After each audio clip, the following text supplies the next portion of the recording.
Hello à toutes et à tous, pour les mecs qui sont là aussi, qui s'intéressent aussi à ça, c'est cool. Ouais, j'ai les lunettes, hein. Ça fait plus intello, je trouve. Bon, alors, j'ai bûché sur le sujet parce que j'ai quand même quelques demandes sur la préménopause à partir de 35 ans, parce que oui, on peut être en préménopause à partir de 35 ans. Et du coup, je vais essayer de répondre à vos attentes. J'ai utilisé comme d'hab plusieurs sources. J'ai essayé de comprendre les choses un petit peu par moi-même. Moi-même, à 36 ans, j'ai découvert des choses que je ne connaissais pas sur mon propre corps. Notamment des choses toujours un petit peu compliquées concernant le cycle féminin. On sait qu'on a nos règles, on sait qu'on a des ovulations, c'est tout ça, mais on ne sait pas trop comment ça se passe exactement. Et moi, franchement, j'ai pas honte de le dire, même à 36 ans. Ben, j'en savais foutre rien en fait. Voilà. Donc j'ai compris comment ça se passe et je vais vous expliquer. Alors, on a un taux hormonal différent d'une femme à l'autre. Et on a plusieurs facteurs qui peuvent dérégler, déséquilibrer ce système hormonal. Et on s'est rendu compte, les physiciens, enfin les chimistes, enfin les médecins, tout ça, les scientifiques, pardon, se rendent de plus en plus compte que finalement, ce qui vient perturber le système hormonal sont des facteurs de stress. Voilà, donc la ménopause, c'est clairement l'arrêt de menstruation, l'arrêt l'arrêt des règles, tout ça, etc., qui se fait normalement de manière naturelle vers 50 ans. Il peut y avoir des préménopauses à partir de 40 ans, mais il peut y avoir des signes avant 40 ans. Voilà, donc à partir de 35 ans, voire peut-être même plus jeune, mais bon, après, c'est peut-être vraiment un dérèglement hormonal qui n'a rien à voir avec la ménopause. Donc, on a ça peut venir plusieurs choses, ce dérèglement. Ça peut venir des facteurs physiques, des facteurs émotifs et des facteurs environnementaux. Donc, on va essayer de couvrir tout le sujet. C'est un peu long. La vidéo va être un peu longue, mais à mon sens, assez intéressante. Ok, nos ovaires sécrètent des hormones féminines pendant le cycle menstruel. Et la résultante de ça, la manifestation de ça, ça va être les règles. Donc, les ovaires sécrètent des œstrogènes et de la progestérone. Les œstrogènes vont être responsables, je bafouille un petit peu, vont être responsables du développement des organes féminins. Œstrogènes, organes féminins. Donc, pendant la puberté, tout ça, ça va être le développement de l'utérus, le développement des seins, l'épaississement de la paroi vaginale, la féminisation de la voix, et elle va aussi agir sur le cerveau, participer à la consolidation des os. Elle va avoir un rôle, les œstrogènes vont avoir un rôle important dans la qualité de la peau et des cheveux. Ils vont être également responsables de la répartition des graisses, notamment sur les hanches et sur les cuisses. Et ils vont rendre aussi les femmes un peu plus sensibles aux problèmes veineux. Pour la progestérone, qui est produite par les ovaires après l'ovulation. Donc l'ovulation, c'est le moment où l'ovule est libéré par l'ovaire, n'est-ce pas? Elle complète et contrôle les effets des œstrogènes. Elle permet l'implantation de l'œuf dans l'utérus. Elle participe au bon déroulement de la grossesse. Et aussi, elle tend à augmenter la température du corps. Voilà pour la progestérone et les œstrogènes. Alors, le cycle menstruel, on en parle. Moi, je me suis fait carrément un petit schéma parce que du coup, j'avais besoin d'imager et de visualiser le bordel. Alors, premier jour des règles. Donc, le cycle dure à peu près environ 28 jours. Pendant ce cycle, les ovaires sont contrôlés par 2 hormones que le cerveau va sécréter et que le cerveau va produire et sécréter. Donc ces 2 hormones, c'est la FSH, l'hormone folliculostimulante, et la LH, qui est l'hormone lutéinisante. C'est elle qui va déclencher l'ovulation et réguler les œstrogènes et les progestérones après l'ovulation. J'explique l'ovulation. Le cycle. J'explique le cycle. Premier jour des règles, le cerveau sécrète de la FSH qui va stimuler les ovaires. Ok, la fameuse hormone sécrétée par le cerveau. Elle va stimuler les ovaires, blablabla. Pendant à peu près 14, on va dire 14 jours. Sur 14 jours, après il y a une petite période de calme entre environ le 7e jour et le 12e jour. Donc on va vraiment avoir une favorisation de sécrétion d'œstrogène durant au moins 7 jours. Après on va avoir en gros, on va parler vulgairement, une petite accalmie jusqu'à peu près le 12e jour. Et à partir du 12e jour... Oui, d'ailleurs, à partir du 12e jour, on va avoir le taux de LH, donc l'hormone lutéisante, celle qui va déclencher l'ovulation, au maximum. Voilà. Donc, premier jour des règles, si on stimule, voilà, les ovaires sont stimulés pendant donc 14 jours. On va avoir... oui, voilà, pas mal d'œstrogènes qui vont se... Ouais, c'est un peu compliqué, je vous dis, je ne l'ai pas appris par cœur. Hein. Les œstrogènes, du coup, qui vont se produire. Les œstrogènes qui sont responsables de tout ce qui est développement féminin. Donc, voilà pourquoi aussi, et peut-être, on a les seins gonflés, pourquoi on prend du poids, pourquoi on a la voix fatiguée. En tant que chanteuse, avocate, conférencière, tout ça, ne vous étonnez pas si dans les périodes de votre cycle, vous avez la voix défoncée, c'est normal. Même Céline Dion, elle le dit, que quand elle a ses règles, c'est une catastrophe. Donc, si Céline Dion le dit... Voilà. Enfin, moi, personnellement, en période de règles aussi, étant donné que je suis chanteuse LOL, eh bien, j'en chie. Voilà. Je sens que j'ai la voix quand même plus fatiguée. Quelques jours avant l'ovulation, le cerveau va commencer à sécréter de la LH. Donc, c'est notre petite hormone qui va aider à l'ovulation. Et au 14e jour du cycle, quand le taux de LH va être élevé dans le sang, c'est à ce moment-là que l'ovulation va avoir lieu et que l'ovaire commence à sécréter de la progestérone qui va épaissir l'intérieur de la paroi de l'utérus, qu'on appelle l'endomètre, et préparer cet utérus à recevoir l'œuf. Voilà. Ça, c'est au 14e jour. Donc, en fait, en gros, l'ovule va être... En fait, du coup, après, l'ovule va être emmené jusqu'à à l'entrée de la trompe de Fallope, puis vers l'utérus. Et en fait, l'ovule va vivre de 12 à 24 heures. Et s'il est fécondé par un spermatozoïde, et ben du coup, ça va devenir vraiment l'œuf. Et il va commencer à féconder, maturer tout ça, puis faire des petits bébés. Et si jamais il n'est pas fécondé par un spermatozoïde, et ben il va se dissoudre et disparaître avec les règles. Voilà. Et à partir du 14e jour, et ben... à partir du 15e jour, quoi, en gros, petit à petit, tout ça, ça va se résorber jusqu'à ce que finalement on rentre dans un tour hormonal plus classique. Voilà, j'espère que j'ai été claire. Hein. Vous me le dites, hein, sinon.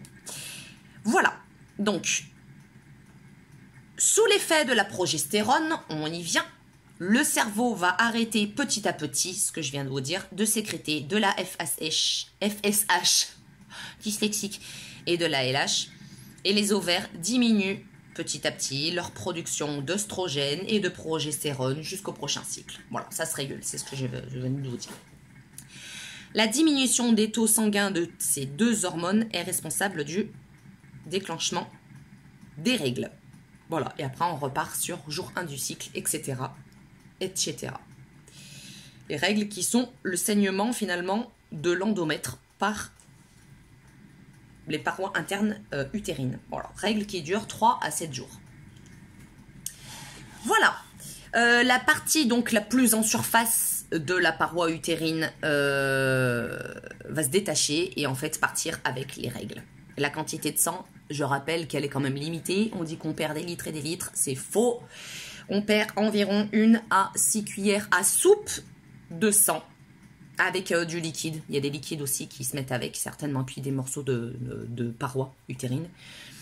Et le sang ne coagule pas parce qu'il est mélangé justement à ce fameux liquide, voilà, qui filtre en fait à travers la paroi de l'utérus. Ok, on en revient à nos symptômes préménopause. Parce que c'est bien joli tout ça, mais comment on le sait qu'on a déjà des symptômes de préménopause ou du dérèglement hormonal? Donc, on a vraiment plusieurs symptômes.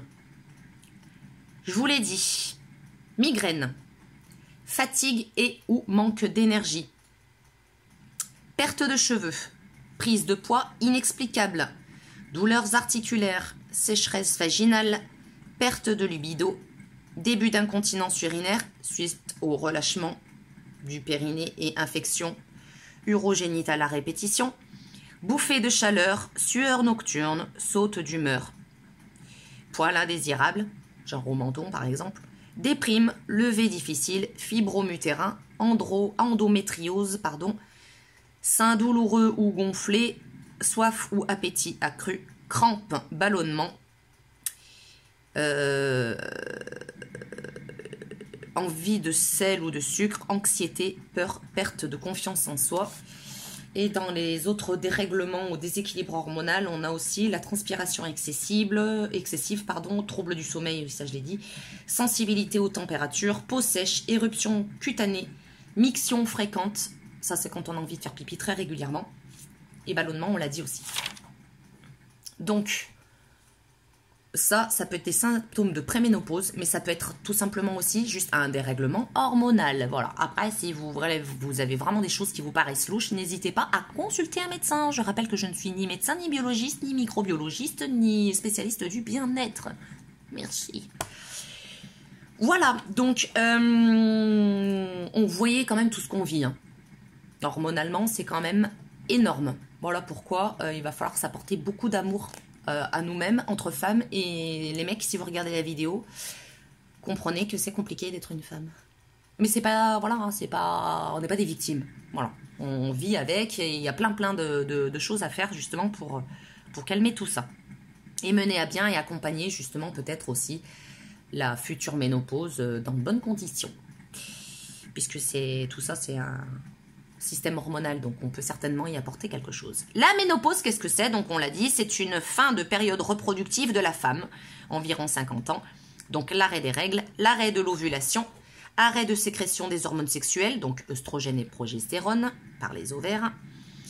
Et on dit qu'après la ménopause, les glandes surrénales et le tissu adipeux, donc le tissu adipeux, c'est les réserves de gras, continuent quand même à libérer des hormones sexuelles, mais en petite quantité. Voilà.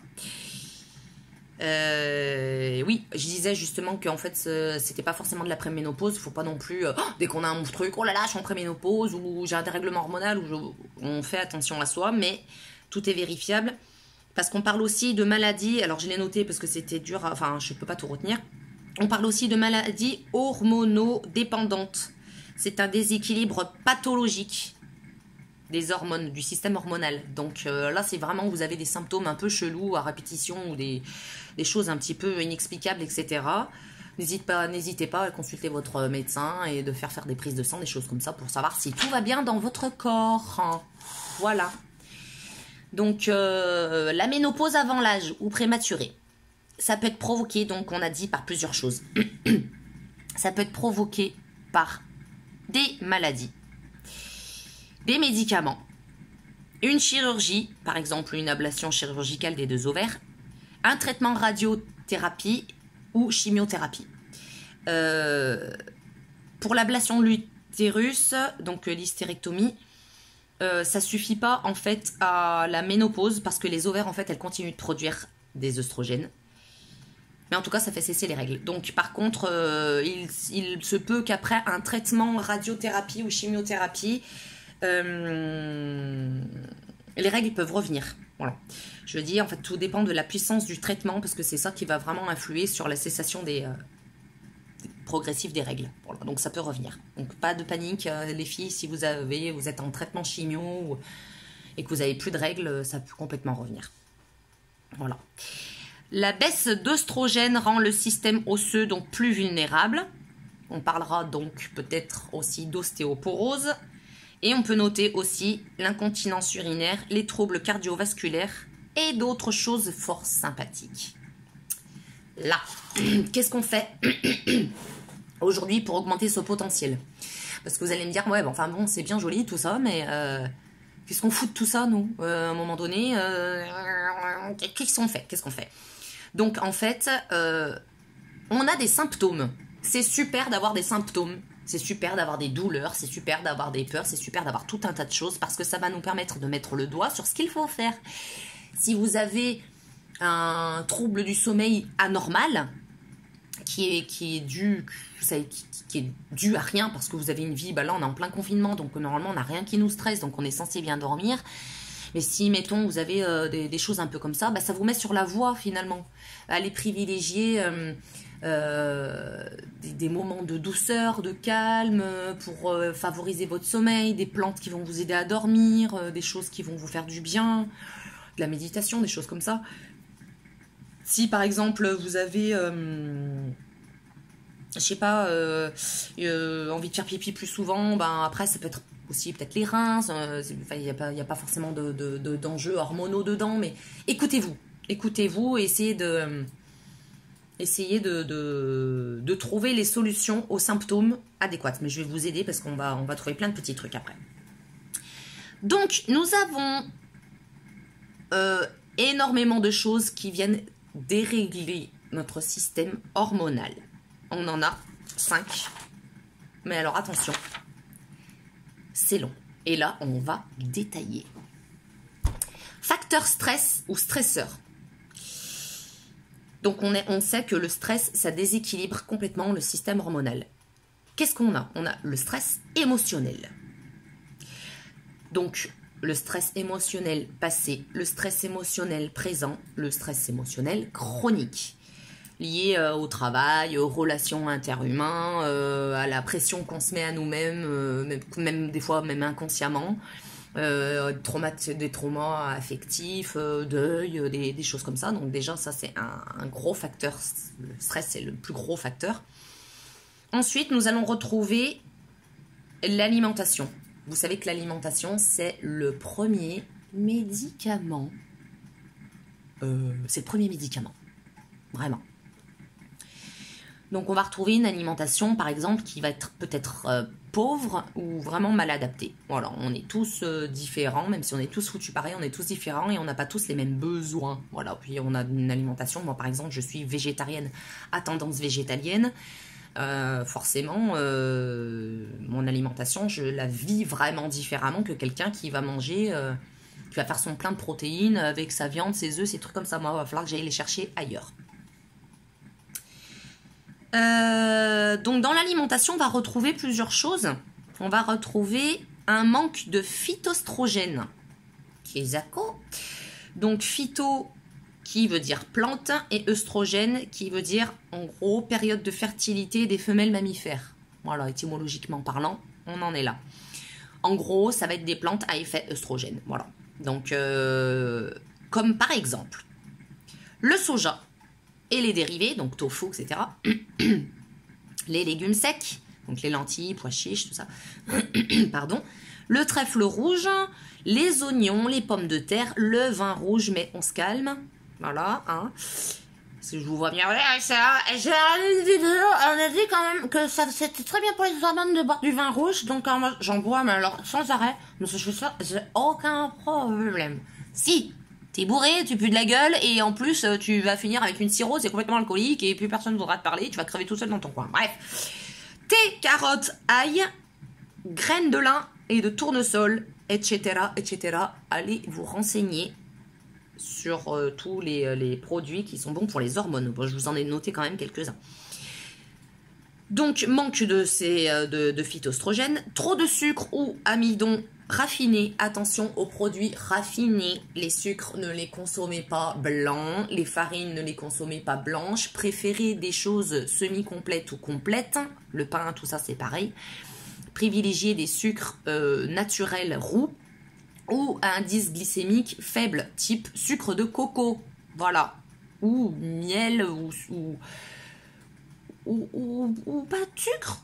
Pas de sucre, de toute façon du sucre il y en a déjà trop de partout, donc à la limite, votre café, ben commencez à l'aimer sans sucre.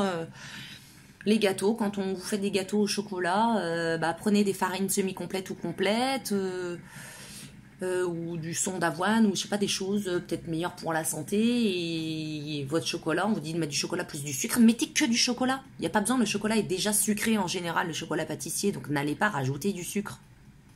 Voilà, des petites choses comme ça. Manque de nutriments essentiels à notre système endocrinien et notre système nerveux. Oui, les nutriments, on le sait, c'est bon pour la santé. Le système endocrinien, c'est le système hormonal. Hein. Voilà, c'est le nom qu'on donne au système hormonal, qui est en fait issu de la glande, une glande endocrine qui se trouve en bas vers le cerveau. Et les nutriments, bien évidemment, ce sont les choses bonnes pour notre santé, les sucres, les lipides, les minéraux, les acides aminés. Voilà. Le système endocrinien, justement, la reine mère, the queen of the queen de la glande, la reine mère des glandes, en gros, c'est la thyroïde. Voilà. Elle aussi, quand on a un problème de dérèglement thyroïdien, eh ben c'est la merde, parce que ça régit vraiment absolument tout le corps. Voilà, bon bref, c'est la reine quoi. Privilégier une alimentation de qualité et de saison avec des fruits et des légumes frais de 1000 couleurs. Voilà, prenez des légumes de toutes les couleurs, faites-vous plaisir, c'est beau pour les yeux, ça sent bon, c'est bon au goût, ça fait du bien à votre corps. De saison, parce que si la nature nous offre des choses en hiver qu'elle ne nous offre pas en été, c'est que notre organisme a besoin de ça l'hiver et pas l'été. Prenez de saison, c'est très important. Privilégier les bons gras comme l'huile de coco et l'huile d'olive pour les cuissons, pour la cuisine et pour l'assaisonnement des huiles de colza, des huiles de noix.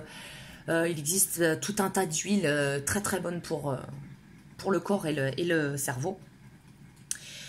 Une protéine simple par repas. Alors, je ne vais pas vous conseiller de manger de la viande, du poisson, des choses comme ça parce que voilà, vous connaissez mon alimentation. Cependant, n'hésitez pas, en tout cas pour les végétariens, à privilégier les légumineuses. On trouve aussi énormément de protéines dans les brocolis, dans les algues type spiruline, etc.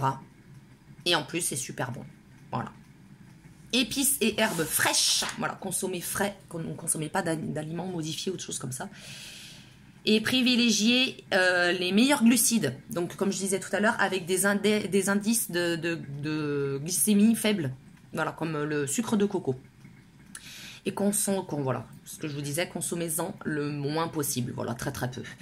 Je vous l'avais dit, hein, tout ce qui est riz, pain, pâte, farine, tout ça, prenez des choses, voilà, sucre de coco, farine semi-complète, complète, etc. À bannir, bien évidemment, les céréales industrielles qui sont gavées de sucre et de graisse saturée, de choses comme ça. Tout ce qui est croustillant, c'est pas bon pour la santé. Privilégier des flocons d'avoine. Moi, je me mets des flocons d'avoine avec du lait végétal, avec des morceaux de banane. J'achète des fruits surgelés parce que du coup, là, on n'a pas le temps d'aller, je peux pas aller au bio, etc. C'est un peu la merde. Donc, je les ai quand même pris surgelés. Je me dis que c'est quand même meilleur qu'en conserve, de toute façon. Et je me mets des morceaux de fruits dans mon bol avec mes flocons d'avoine, mes bananes, des graines. Faites-vous plaisir, ça fait un espèce de truc bien consistant. Et en plus, vous êtes calés, c'est très très bien. On bannit également les viennoiseries et les biscuits industriels, merci. Voilà, terminez votre repas du coup avec un petit carreau de chocolat ou une petite compote que vous aurez fait maison. Voilà, si vous avez envie d'un peu de sucre. Et buvez du thé vert. Le thé vert, c'est antioxydant. Donc anti-radicaux libres. J'en ai parlé dans ma vidéo sur j'ai mangé les probiotiques. Pardon, on va y arriver. Hein. Voilà, donc après, moi j'aime bien suivre les conseils. Enfin, j'aime bien suivre les conseils. J'étais tombée sur des conférences de lui, du professeur Henri Joyeux, qui est formidable. Je ne sais même pas s'il n'est pas cancérologue d'ailleurs. Bref, j'ai vu qu'il avait écrit un livre qui s'appelle « Femmes, si vous saviez ». Donc ça parle donc des hormones de la puberté à la ménopause, livre que je n'ai pas lu, j'adore, je conseille des livres, mais en fait en faisant mes recherches, je tombe sur tout un tas de trucs et je me dis ah putain en fait il y a plein de trucs à lire sur ça. Et du coup c'est des choses que j'ai pas lues, mais en tout cas si ça vous intéresse, Femme si vous saviez de Henri Joyeux, il est super chouette. Et en plus vous pouvez le suivre sur YouTube, il a plein de petites conférences sur l'alimentation. Il a de l'humour, il est très positif, il porte très bien son nom de famille, il est super chouette. Voilà. Ensuite, dans nos facteurs stressants ou nos stresseurs, on va avoir l'environnement. Donc, attention dans l'environnement aux perturbateurs endocriniens, qu'on appelle aussi les xénostrogènes. Donc, les perturbateurs endocriniens, ce sont des molécules de synthèse. Attends, je cite. Molécules de synthèse. Exemple, bisphénol, phtalate, pesticides, métaux lourds et retardateurs de flamme. Qu'on retrouve du coup dans les maisons, les voitures, vêtements, nourriture, parfums, crèmes. Voilà, on retrouve des perturbateurs endocriniens de partout. Dans les métaux lourds, on a l'arsenic, le nickel, le cuivre, l'étain, le fer, le mercure, le plomb, le zinc et d'autres.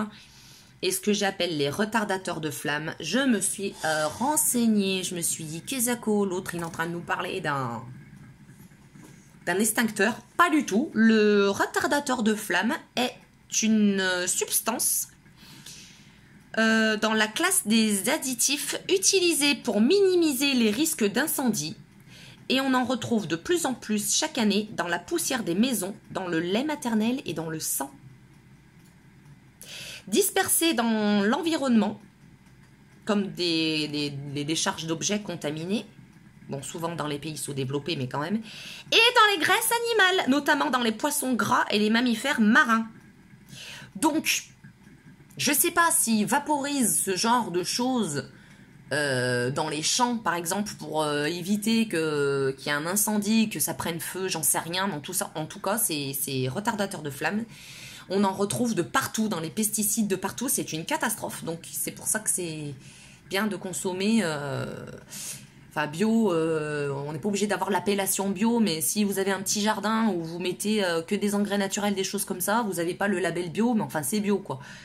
Puis bio ça veut rien dire, parce que bio ça veut dire venir de la terre. Donc tout vient de la terre déjà, mais vous m'avez compris quoi.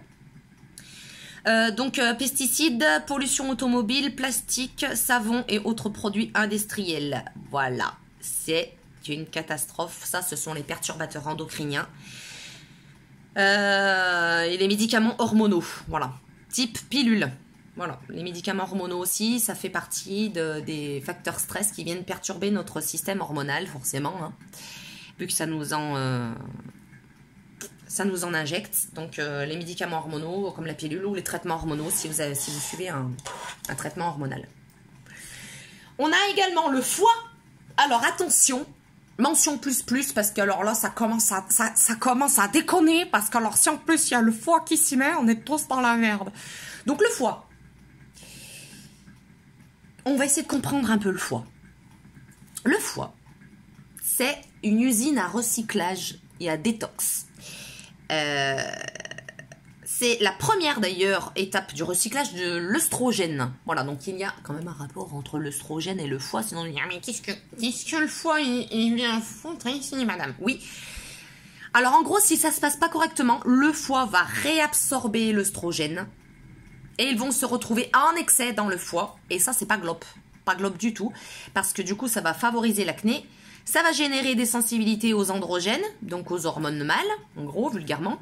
Ça va provoquer ou encourager les troubles de cycle et ou de l'humeur, donc superbe. Et ça peut provoquer l'infertilité, les filles. Donc, prenons soin de notre foie. Donc, j'avais lu un truc selon une gynéco américaine qui s'appelle Sarah Gottfried. L'excès d'œstrogène peut... Alors, l'excès d'œstrogène peut, je cite, renforcer les migraines, renforcer l'anxiété, renforcer les fibroïdes ou les provoquer, favoriser les seins fibrokystiques, donc tout ce qui est kyste, sein, machin, tout ça, donc voilà. Rétention d'eau, troubles cycliques, Donc, règle absente, règle trop abondante, cycle trop long ou cycle trop court.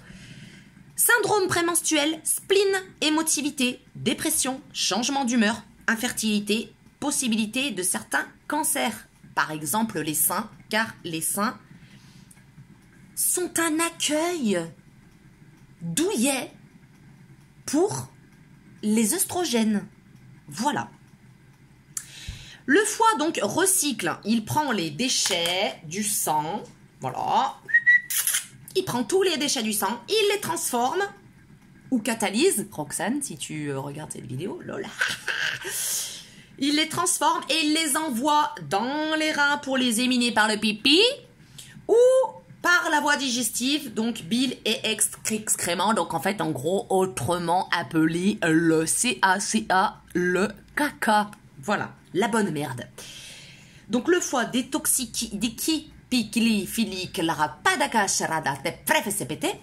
le foie détoxifie donc les œstrogènes naturels, donc fabriqués par notre propre corps, synthétiques, donc pilules ou traitements hormonaux, et xénostrogènes. Voilà, le xénostrogène, c'est ce qu'on a dit tout à l'heure, c'est tous les perturbateurs endocriniens.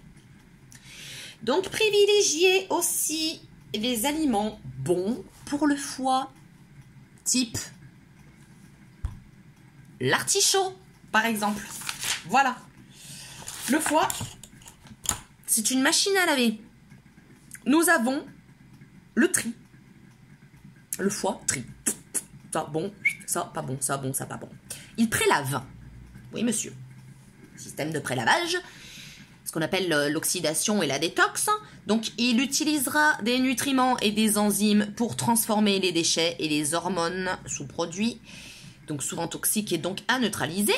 Il va avoir un cycle principal, donc ce qu'on appelle la conjugaison ou la détox phase 2.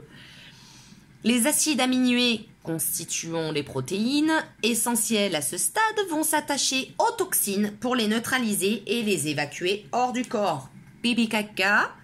Et ensuite, il va rincer. Voilà, le rinçage. Le foie envoie le tout par les reins à la vessie et à la voie digestive. On l'a dit, pipi caca. Et en plus, ça aide à la digestion. Voilà notre machine à laver corporelle. Où elle est. Et on va avoir également notre sixième facteur stressant, stressé, stressisme, stressaro, stressam, stressing. Les intestins en mauvais état. Voilà, les intestins en mauvais état. J'en ai parlé en plus dans la vidéo sur les probiotiques. Pour les intestins poreux, etc. Vous irez voir la vidéo. Les intestins en mauvais état, fragilisés par la malbouffe, le stress. La malbouffe, c'est la bouffe industrielle. Et par conséquent, le foie et les reins n'en peuvent plus. C'est ciao, ils en ont marre. L'excès d'œstrogène peut bloquer la thyroïde, donc la glande mère du système hormonal, qui travaille avec les surrénales. Les surrénales, ce sont des glandes qui sécrètent des hormones qui participent au stress en augmentant la pression artérielle et le rythme cardiaque. Glandes qui sécrètent des hormones, cortisol et adrénaline. Voilà, donc c'est très très important. C'est situer les surrénales au-dessus des reins, au-dessus de chaque rein.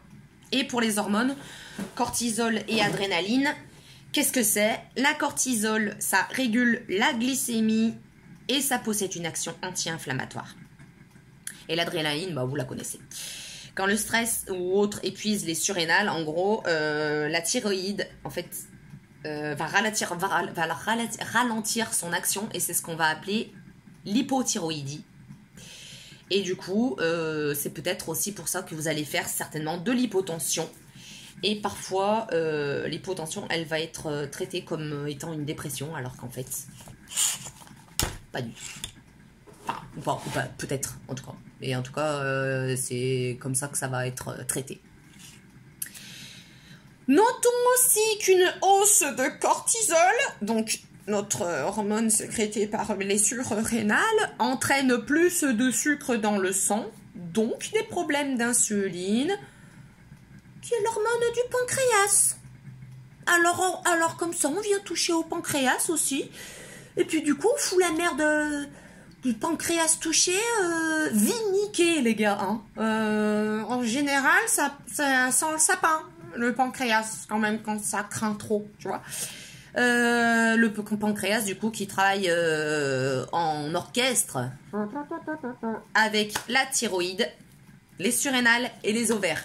Bref, Inception, tout ça, quand même, pour des intestins en mauvais état. C'est con. Les conseils pour activer ces hormones. Parce que vous allez me dire, t'as été méga négatif, tu nous as sorti tout un tas de trucs. Wesh, on va tous crever, on est toutes foutues. Mais attendez les filles, moi j'ai fait cette vidéo pour vous expliquer tout ça, mais j'ai quand même aussi regardé le côté, attendez, parce que il faut avoir conscience des choses pour qu'elles évoluent. Hein. On n'a pas, il faut avoir conscience que, il faut avoir conscience qu'on est maigre pour avoir envie d'avoir des muscles. Ben, si t'as pas conscience que t'es maigre et que tu penses que t'es déjà musclé, t'as pas besoin de faire la muscu parce que tu penses déjà que t'es musclé. Mais si tu as conscience que tu es maigre, tu dis ok, je suis maigre, je ne veux plus l'être et je deviens musclé. Et bien là c'est pareil. On prend conscience. Conseil pour activer ces hormones. Ça va pas vous plaire. Faites du sport. Désolé. Ou de l'activité physique. On parle même de massage. Surveillez votre alimentation. Buvez beaucoup d'eau. Cuisinez vous-même, on l'a dit tout à l'heure, des aliments colorés de saison, non industriels, non transformés, parce que beaucoup trop de conservateurs, de sel, de machin, de trucs dégueulasses pour la santé, pas du tout. Augmenter son apport à la phytohormone, donc tisane, les tisanes, ce que je vous disais tout à l'heure, hein, les plantes phytoestrogènes. Donc là, on parle de tisane de gâtillier ou de vitex, trèfle rouge, réglisse, légumineuses, soja, etc. Diminuer les sucres et surtout les mauvais. Diminuer les protéines animales. Voilà, privilégier les noix, les légumineuses, etc. Vous avez beaucoup de protéines là-dedans. Mangez léger, voilà, ne mangez pas en trop grosse quantité. Évitez les graisses saturées, hein, les chips, les frites et les merdes, voilà. Diminuez le café. En tout cas, si vous n'arrivez pas à arrêter le café, par pitié, achetez-le bio parce qu'il est gavé de pesticides. Si vous achetez du décaféiné, assurez-vous de prendre du décaféiné à l'eau parce que souvent le décaféiné, le café est décaféiné avec des ammoniacs. C'est dégueulasse. Alors, moi, du coup, je prends la marque Aqua que je trouve dans n'importe quelle grande surface qui est décaféinée à l'eau. Voilà, c'est très très bien. Limiter les xénostrogènes, hein, donc nos fameux perturbateurs endocriniens, les xénormones, donc du coup, dormez, voilà, accordez-vous du repos, du calme, faites-vous des siestes, écoutez votre corps, quoi, écoutez votre corps, et si vous prenez des cachets pour vous aider à dormir, pitié, faites en sorte que ce ne soit que précaire, que ce ne soit qu'un certain temps, parce que si vous prenez ces médicaments-là trop souvent, trop longtemps, il va vous arriver des merdes. Voilà, vous allez déclencher des maladies graves. Faut que ce soit vraiment que temporaire, c'est très important. Ou alors sinon, privilégiez des comprimés, valériane, des choses comme ça que vous trouvez en pharmacie, même si l'industrie pharmaceutique, c'est pas trop non plus toujours éthique, mais renseignez-vous, punaise, renseignez-vous. Je sais que c'est chiant, mais renseignez-vous. Et puis si vous êtes trop crevé, bah là profitez de ce temps de confinement pour apprendre à vous reposer. Voilà, puis pour ceux qui travaillent, en général, là c'est des personnes qui ne peuvent pas prendre de repos. Mais en règle générale, si vous avez besoin de prendre un congé maladie ou un arrêt, faites-le, bon sang, arrêtez-vous. Si vous êtes crevé physiquement, mentalement, ne subissez pas le stress du travail, d'un patron, de collègues ou même de la famille, et du coup vous n'êtes pas du tout actif au boulot correctement. Arrêtez-vous. Moi j'ai passé des nuits aux urgences à faire des pilonnées frites et être jusqu'à 5-6 heures du matin et être là pour des réunions à 8 heures du matin dans les boutiques où je bossais, des téléconférences et des machins, tout ça pour la mise en place des nouveaux... Bref. Et on me disait encore, ah mais t'es machin... Putain, j'ai dormi 2 heures, j'ai failli perdre un rein et je suis là, quoi. Les gens n'en ont rien à foutre. Si vous ne prenez pas soin de vous, personne ne le fera pour vous. Vous êtes responsable de ça. Et après, vous n'allez pas dire, oui, mais c'est à cause de mon patron, il me met trop le stress. Non, la responsable, c'est vous. C'est à vous de dire non, c'est à vous de dire stop. Voilà, tout ce qui vous arrive de bien ou de mal, c'est vous, la créatrice, c'est vous le créateur, c'est vous la responsable. Donc, quand c'est non, c'est stop, c'est non, c'est ciao. Voilà. Et arrêtez de fumer, c'est pas grave. Voilà, comme je vous disais, vous écoutez votre corps, voilà. Prenez conscience de vos déséquilibres hormonaux, accueillez-le sans juger. Voilà, vous faites une petite météo. Tiens, là, je sens que j'ai ça. Commencez pas à paniquer, dire « Oh là là, ça y est ». Non, il y a ça. C'est ok, il y a ça. D'un côté. Ah tiens, il y a ça aussi. Voilà. Ah bah tiens, là, j'ai mal là. Ah bah là, j'ai ça. Ah bah là, j'ai... Voilà, vous faites une météo. On ne juge pas, c'est une météo. Et à ce moment-là, eh ben, après, vous allez travailler sur les causes, les traumatismes, les facteurs du stress, tout ça. Bref, reconnectez-vous à votre corps et à votre ressenti. Écoutez votre corps. Voilà, si vous ne l'entendez pas, c'est grave. C'est grave. À partir de 35 ans, si vous n'entendez pas votre corps, c'est que vous avez loupé quelque chose là. Mais c'est rattrapable. Faites des choses qui vont vous reconnecter à votre corps. Voilà, restez dans le silence, méditation, yoga, des choses comme ça, tai chi, qigong, plein de choses. Voilà. Après, vous serez à même de trouver vous-même les solutions qui conviennent le mieux à votre état. Vous vous connaissez, logiquement, donc vous savez ce qui est bon pour vous. Et si vous avez envie d'accompagner votre changement avec des choses artistiques, spirituelles, activités physiques, activités sociales, faites. Tout est bon à prendre à partir du moment où ça vous met en joie, en apaisement. Tout est bon à prendre. Tant que vous vous faites du bien à vous et que vous ne faites pas de mal à votre voisin ou à votre proche, c'est ok. C'est ok. Bon. Ralentissez, voilà.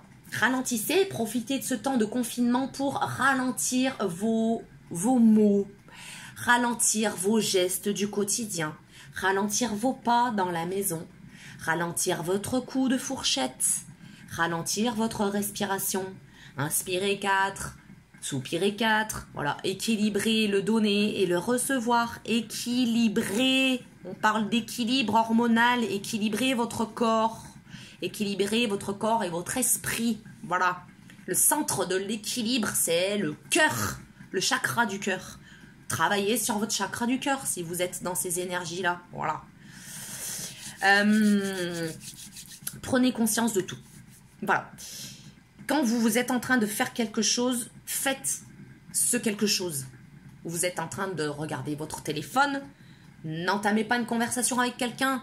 Vous êtes en train de regarder un film à la télé, ne regardez pas votre téléphone. Faites précisément et simplement ce que vous êtes en train de faire. Habituer votre cerveau à vous concentrer sur une chose et à conscientiser chaque chose que vous faites. Voilà. Ça fait partie du cycle aussi, hein, d'apprendre à se connaître et de s'écouter. Plus vous allez écouter votre corps, vos ressentis, plus vous allez vous faire confiance. Partez à la découverte de vous-même. Faites la rencontre avec vous-même. Voilà. Même si vous n'êtes pas seul à la maison, il y a tout un tas de possibilités, il y a tout un tas de conseils de développement personnel. C'est la plus belle rencontre que vous allez faire. Voilà. Et à partir du moment où vous allez faire votre propre rencontre et que vous allez vous écouter, que vous allez vous entendre, et que vous allez avoir une vraie relation avec vous-même, votre corps, votre esprit n'auront plus de secrets pour vous. Et du coup, vous serez à même d'apporter à votre corps et votre esprit exactement ce dont il a envie, besoin. C'est magnifique, les gars. C'est magnifique. Donc, d'ailleurs, si vous êtes en train, je disais, vous regardez la télé, vous pouvez aussi faire un petit travail pour couper la télé. La télé, ça nous maintient dans le stress, dans la peur, dans la colère, dans toutes les énergies qui sont pas bonnes du tout pour nous, qui sont des facteurs stress et qui viennent perturber notre système hormonal. Ce sont des énergies basses, des énergies négatives, c'est de l'ego, c'est toujours on est toujours dans une société où on est toujours en compétition avec nous-mêmes, etc. C'est un cancer. La télé, c'est un cancer. Voilà. Arrêtez ça. Arrêtez ça. C'est un suicide à petit feu. Le véhicule, voilà, que des trucs de compétition avec les autres, tout ça, c'est nul. Puis en plus, pire que ça, même, parce que ça nous met toujours en compétition avec les autres femmes, parce qu'elles sont toujours plus belles, plus ci, plus ça, plus ça. Et en plus, ça nous fait même rentrer dans une compétition avec nous-mêmes et on s'en rend même pas compte. C'est quand même grave, hein, bon, franchement. C'est un bon conseil que je peux vous donner. Je vous conseillerais bien d'arrêter de regarder la télé. Choisissez vos programmes. Vraiment, Netflix, YouTube, il y a plein de choses. Moi, je fais comme ça. Je vais, moi, choisir des choses. Et si j'ai envie, moi, de regarder de la merde, je le fais avec conscience. C'est oui, j'ai envie de regarder de la merde aujourd'hui. Mais c'est moi qui le décide. Voilà. Mais par contre, je vais regarder de la merde. Je vais regarder des comédies. Des comédies qui ont été drôles ou des petites vidéos sur YouTube. Parce que j'adore suivre tout un tas de YouTubeurs, etc. Mais je vais pas aller regarder les anges de la télé-réalité, tous ces trucs-là. Là, ça n'élève pas du tout l'être humain. Voilà. Je ne veux pas juger du tout, mais c'est de la merde. Bon, non, mais il n'y a pas d'autre mot, pardon, vraiment. Je comprends pas. Même les talents d'acteurs, au pire, sont médiocres. Donc... Enfin, en tout cas, à l'époque, hein, quand j'étais tombée sur ça, ça date il y a un moment, donc peut-être que maintenant ils sont meilleurs comédiens, j'en sais rien, je sais pas. Voilà, faites-vous des rituels. Des rituels au lever, au coucher, des moments de calme, de sérénité, de zen. Accompagnez-vous dans votre lever, accueillez-vous le matin pour vous dire, bah voilà, aujourd'hui je m'accueille dans une nouvelle journée, on repart à zéro. Le soir, et ben voilà, faites-vous des petites choses, si vous êtes un peu angoissé par la nuit, des petites choses qui vous calment. Le fait de faire quelques rituels, ce qui est bien, c'est que vous allez augmenter votre confiance en vous. Voilà, ça augmente la confiance en soi, le self-esteem, c'est important. Et faites tout ça dans le calme et voilà, conscientisez les choses. Intellectualisez pas trop, mais conscientisez. Méditez, faites du yoga. Un truc qui est bien aussi, regardez-vous dans un miroir et essayez de vous trouver belle. Voilà, vous le dites à voix haute. Tu es belle aujourd'hui. Tu es belle, tout court. Voilà, tu es belle. Et commencez à vous aimer. Voilà, commencez à vous aimer pleinement parce que vous le méritez, tout simplement. Personne, n'allez pas chercher chez l'autre l'amour que vous seul pouvez vous donner. Voilà, c'est l'erreur qu'on fait quand on est en couple en général. On va chercher l'amour chez notre partenaire parce qu'il manque en nous. Voilà, non, votre partenaire, il n'est pas là pour combler un de vos manques. Votre partenaire, il est là comme une petite cerise sur le gâteau. Mon gâteau, il est très joli et toi, tu viens encore plus le sublimer, voilà. L'amour, c'est nous qui nous le donnons. Et ça émane en plus, c'est super. Conclusion. Donc, pour celles qui sont réglées ou qui l'ont été, bah, on connaît du coup ce que c'est que la menstruation, etc. On connaîtra aussi, certaines ont déjà connu la cessation de notre cycle menstruel, naturel ou non, hein, voilà. Donc, de manière très naturelle, 50 ans, voilà. Ou non, c'est pas si on a affaire à des chirurgies, quoi. Toutes les femmes ne le vivent pas de la même manière, on n'est pas en compétition. Hein. Les filles, on n'est pas du tout en compétition, ni avec nous-mêmes, ni avec l'autre. Voilà, prenons soin de nous-mêmes et prenons soin des autres femmes. Il n'y a pas de compétition entre nous, les filles.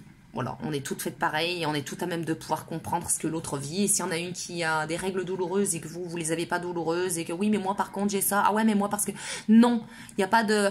Ah oui, mais moi c'est. Mais on s'en fout. Il n'y a pas de compétition. C'est pas celle qui va poser sa plus grosse carte. Chacun fait ce qu'il peut avec ce qu'il a. Si toi, tu as juste un tout petit mal de tête, voilà, et que ta collègue, elle dit « Ouais, mais moi, par contre, j'ai une migraine, alors c'est plus important que toi. » Mais si toi, ton petit mal de tête, déjà, pour toi, tu es à ça de ta tolérance de douleur, bah, pour toi, ça va être comme si c'était une migraine, quoi. Donc, bienveillance entre nous, pitié, bienveillance entre nous. C'est un mot-clé, ça.